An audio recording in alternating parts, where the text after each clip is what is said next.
You're insane! Tell me something I don't know already, huh? You really expect me to just drop? Yes. Unless you feel like playing a game of cat and mouse.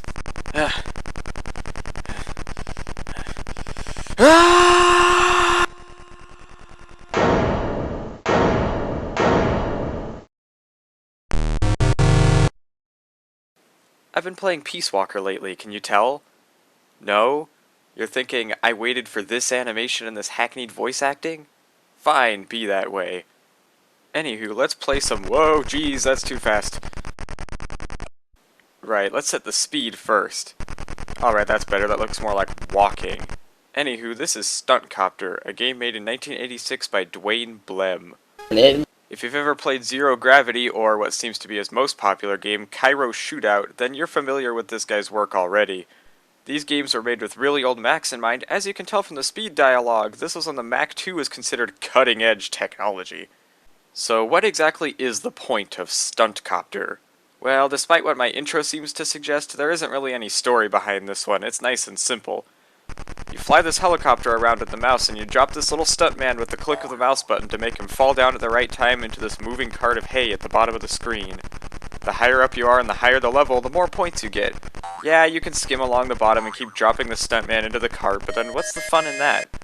We had a rule in our house when we were competing for a score: you had to keep the helicopter at least halfway up the screen when you dropped the guy.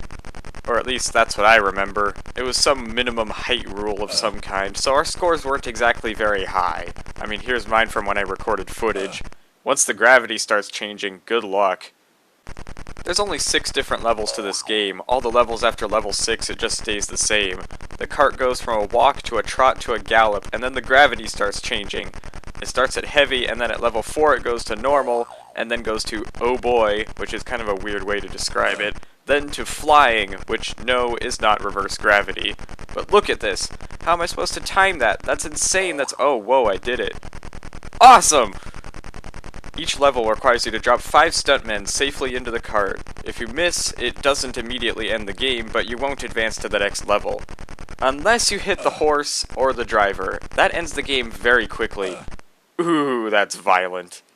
Yeah, the farthest I got without lowering the helicopter practically to cart level is level 4 when the gravity first starts changing. That really makes the game a whole lot harder. So, it's not exactly the deepest game in the world, but hey, it made a good break when, say, you were getting a little too frustrated with Dark Castle. I could have always popped in Mac Vegas, but my parents didn't like to see me pretending to gamble. Hey, I like the statistics and numbers. If you want to try this game out for yourself, you can find it over at the Macintosh Garden. It's a tiny little file, it's not a pain at all to download. And you can run it on basically any Macintosh emulator. And if you don't want to emulate and you have a new Macintosh, there's even a link to where you could find a macOS 10 version. Yeah, I know that there's Flash games out there with more depth nowadays, but hey, that just shows the great thing about technology. It's always advancing and marching on. But for me, this game is one of those memories that goes way, way back. One of those memories that makes me feel like I'm a little kid sitting at an SE or Performa again.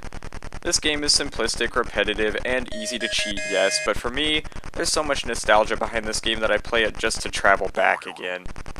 This is Tanara Kuranov signing off, and I do not condone jumping out of a perfectly good helicopter. Oh wait, I just thought of another game involving jumping into hay at great heights. Whee! Okay, now to the outro card. What? No! Come on! Duh! No! Whoa!